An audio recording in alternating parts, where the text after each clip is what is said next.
We're doing the Tennessee fifth-year senior, Dalton Knecht, the 6'6" forward, averaging 20.1 points per game, 4.6 rebounds, 1.8 assists, and he's shooting 48% from the field. Now, he's a guy who he didn't really get any attention until this year for obvious reasons. Because before this, he was at a smaller school. I think it was Northern Colorado. Yep. And he just transferred to the SEC, and he's producing at a really good rate. He's now projected to be the SEC Player of the Year, but he's also got his name into first round talks, and he's even considered to be a lottery pick right now. So, and he's a guy who I really enjoy watching, and I think he's just kind of a fun player. Yeah, I mean, it's really interesting. You look at his box score so far this season, and when you look at some of the bigger games on their schedule, like you see Wisconsin, Purdue, Kansas, UNC, Illinois, those are usually his best games. And pretty much since conference play has started in the SEC in early to mid-January, the last, 6 games here, he's gone for 28, 36, 39, 25, 32, and 31, which in college basketball in a 40-minute game is like elite scoring. Mm-hmm. So, I don't know if it's his experience or if it's just the way that Tennessee works with him in the offense, but he has been on a heater in the month of January, and it doesn't seem like it's going to stop anytime soon. Yeah, it looks like Tennessee's really giving him the keys. This is a kid I'm definitely not, as a Kentucky fan, I'm definitely not looking forward to him playing my team today. We're shooting this on Saturday before the game, so definitely a little scared of that. But the most impressive thing to me is that he's maintained his production from Northern Colorado, which a lot of times when you see kids transfer from mid-major to low-major schools to like a big school, you'll see a dip in numbers. But he's maintained his production while playing less minutes. So it's like he's been a lot more efficient. He's cut his turnovers down almost in half. He's one of those players that just knows how to play the game. He just has a feel for it. He's a bigger guard/wing. He runs the pick and roll really well. He can shoot it at a high clip. And he's like sneaky athletic. Like if you watch his tape, like you would think this is just like a jump shooter when you look at him, but turn on his highlight tape, within 30 seconds, he's dunked on someone. He's finishing high above the rim. He has really long arms, which I think project go out the next level. And he also has a lost art that guards really don't have anymore, is when he has a smaller guard put on him, he just takes him right to the post. Mm-hmm. Like he has a move where he just dribbles, one dribble, pull up over someone in the post. And it's getting him the versatility of his scoring I think is what allowed him to maintain his level of production at Tennessee. I mean, yeah, you talk about his offensive versatility. He's capable of doing it all.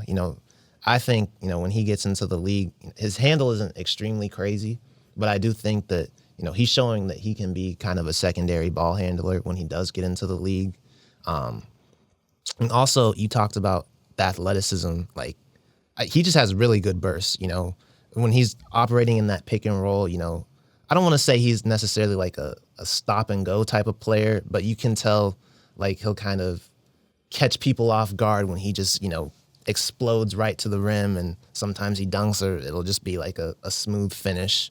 The one thing I will say though, I think he is capable of, playing in the mid-range, like in the in-between area, but I feel like I would like to see him be a little bit more efficient from there. But I think that's just going to kind of come with, really finding your spots, and, it'll come with more experience. Like I know they say he's older right now, but I don't think he's had to see nearly these elite type of defenses that he's seeing right now.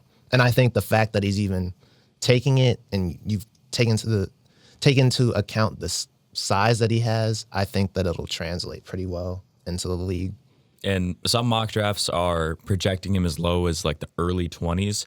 And to me, Dalton Knecht is just a classic example of like a role player that's going to get drafted by one of the better teams in the NBA, like a playoff team, and he's going to have that instant impact off the bench. Like right now on Tankathon, he's at 21 to the Atlanta Hawks. That's like a perfect.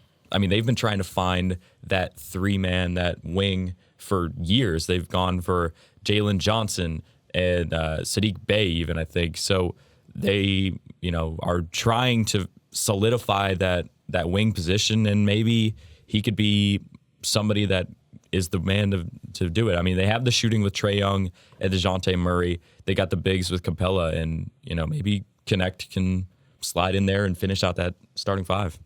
Yeah, you guys bring up an interesting point about his age and where he might be drafted. If you were an NBA GM, would you take the risk of drafting Knecht early, even though he's older? I think he'll be 23 by the time the draft comes around, versus taking a player like Matas Buzelis or Jacoby Walter, who are maybe not as good right at this moment, but have more time in the NBA for them to reach that level. That is a good point, though, because I think when you have a higher pick, there's more pressure to really pick someone who's going to pan out. But at the same time, when you have a younger player, and in a class like this, like, you're not too sure, like, what these younger guys are going to turn into. Knecht is interesting, though.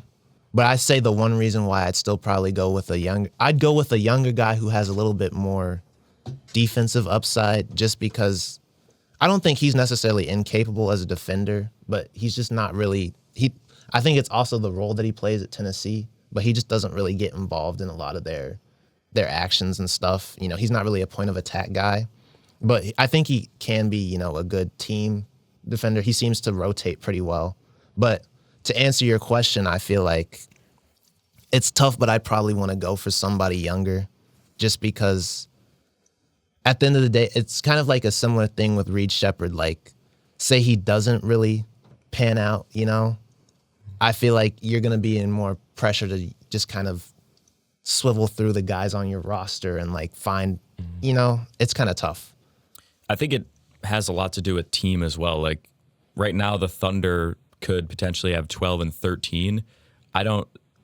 With how good the Thunder have been this year, they don't really need to be adding a ton of more young guys. I feel like someone like Dalton Knecht, maybe at that 13 spot, if they do end up getting that pick, could be someone off the bench that is pretty valuable. Just another shooter, another, offensive generator that Shea and Chet can get some support when they're having an off night, or they just need to head to the bench for 5 or 6 minutes to catch their breath. So I think there's going to be teams like even the Magic currently at 16. They're another team that's like right on the cusp of being a perennial playoff team, where they don't need to add or reach on like a 19-year-old just to see if it works out. Mm-hmm. Yeah, I agree. I feel like his sweet spot in the draft coming up will be the late lottery to around the mid-20s. I feel like if you're higher in the draft, while he might be a better player now and it'll look good, like you'll probably look like you hit on a prospect as a GM,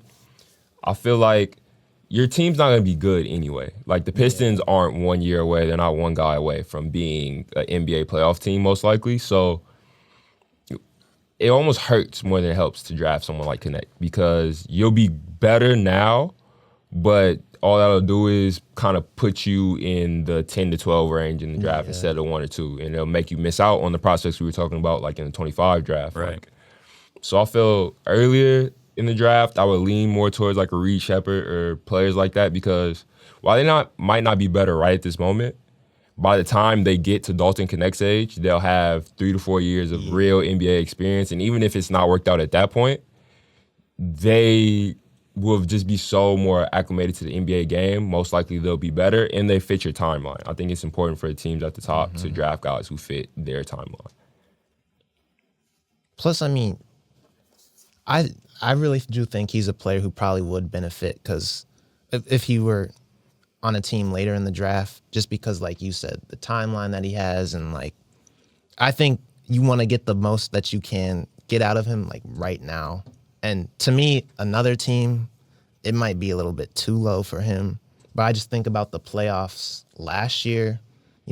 Cleveland, they needed a third guy. I agree. Out there to produce. And I think right now, Tankathon has them at 23. So to me, I think that would be another fit that I would like. And plus, he's not just a catch and shoot guy. Like, he can actually create for himself and others around him. And plus, the defense, I don't think he has to necessarily be as big of a threat, because they're already a pretty good defensive team. So, yeah, he's a little bit shorter than Jetty Osman was, but he would almost be like an improved or like an upgraded Jetty Osman. And Cleveland, they liked him off the bench, and he came and gave some decent minutes when he was still there.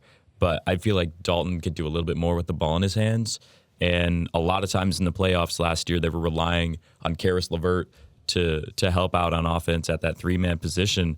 But if you could bring in, Knecht off the bench and still let LeVert do the work on offense in the playoffs, it could be a pretty nice addition, I would say. Yeah, I would say another team to look out for, I think he may be a fit, is Miami, who's having around the 15-16 range in the draft right now. I feel like there's a little bit of overlap between him and Hero of what they do, but I feel like if Knecht hits big enough, you could possibly look into moving Hero into some other pieces, which I know they've talked about at different times. They've considered moving him. Or possibly even keep them and play them together. I feel like he's one of those Heat guys that aren't like your usual pick. Like, they're not your super young, talented guy, but they can just play. Like, I feel like he would fit in perfectly with some of the guys they have there now. Yeah, and I mean, they've already shown with this past draft with Jaime Jaquez, they're not afraid to go out and draft an older guy. So that's definitely a huge possibility for them. Look what Jaime Jaquez is doing. Honestly, that's what I was going to say. Like, Knecht, he could be that type of player for somebody.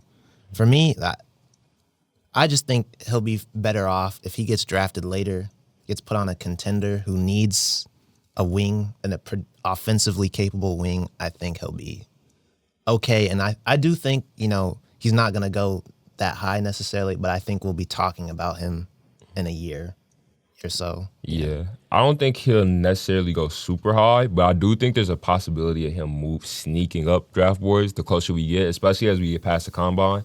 He has like a really long wingspan, and I think that wingspan with shooting ability, I think some teams, especially with like the lack of elite prospects at the top, might convince themselves that while we kind of all know that the Pistons aren't one guy away, they might think differently. And I think you could see some teams at the top convincing themselves that they're better than they are and maybe taking a chance on somebody who may be older, but theoretically could help them now. And he's definitely someone that is going to play in the 5-on-5s at the combine. He doesn't have enough cachet with his name where he would want to sit out. And he's such an experienced player, and he's already doing it at a high level in college, where he's going to go into those scrimmages and play really well. That's another thing that could boost him up, because whenever you get that head-to-head matchup against other draft prospects in a combine scrimmage, if you can be the best player on the court, like you're going to move up. So I do want to ask something though, because you think about where we are in the season. It's February 3rd, and we're a month out from March, and you just think about. I just think about a guy like Jordan Hawkins from last year who, if I remember correctly, he was like first round, but he wasn't really a lock. But then he went on that crazy tournament run, and then he solidified himself as a lottery pick. And for Knecht, he's considered to be, he's probably going to win SEC player the way things look right now. Tennessee is it would help them if they had more guys who kind of produced around him, but they're still, a top 10 team right now. So what do y'all think it would take, if it's possible, for him to slide even higher, like top 10, maybe even just as high as the top 10, because if his team has success, I think, his stock will just continue to rise. He's not necessarily a great two-way player, but if he shows he can lead a team to a championship or near there, at the end of the day, winning is what all these teams are trying to do in the long run. Yeah, I think he'll definitely have to do it on a big stage. I think if he can have like a run like he's had in his last 6 games, like we talked about, where he's averaging almost 30 points in like the tournament, if he can get to like the Final Four, average somewhere between 25 to 28 points, and really has that Tennessee team like getting national level buzz, I feel like then he'll slide up in the draft for sure. And I think he'll also get another bump when they get his official measurements in because he looks like he might be just a little bit taller than 6'6" as well. So Yeah. that'll definitely give him a boost, and a big March would put him probably around the 6 to 8 range. But it's hard for me personally to see Tennessee as a team making that big of a run. I don't think they have enough around him. Like, they have good players. I just think in March, the lack of shooting from other positions, especially like their point guard and some of their forwards like Josiah Jordan James, I don't know if that'll hold up against teams, especially like they just seem like a team to me that'll be one of those 2 or 3 seeds that get upset like first night. Yeah. It almost plays into his hand though, because if he is able to move that team deep, it's going to be because he's going off and he's clearly just better than everyone else out in the court, and he's just carrying not a bad Tennessee team. They're still, I think, top 20, I want to say. Are they still doing that well? No, they're like top 10. Yeah, I was going to say. They're highly ranked. They've been on a little bit of a run, but you have seen at times this year, like against UNC, they got ran off the court. And they were down on the road to a Georgia team that's not that great either. I want to say right now they're actually 5. Yeah, because I know Kentucky's 10, right? Yeah, but I Probably. think Kentucky might drop it. Yeah, because they lost to Florida. Yeah, but Which that was crazy. I think Dillingham had like a ton of minutes off the bench, kind of returning to action. But Yeah, Dillingham Wagner. and Shepard scored 20 plus. I think Wagner really being hurt kind of hurt them in that game.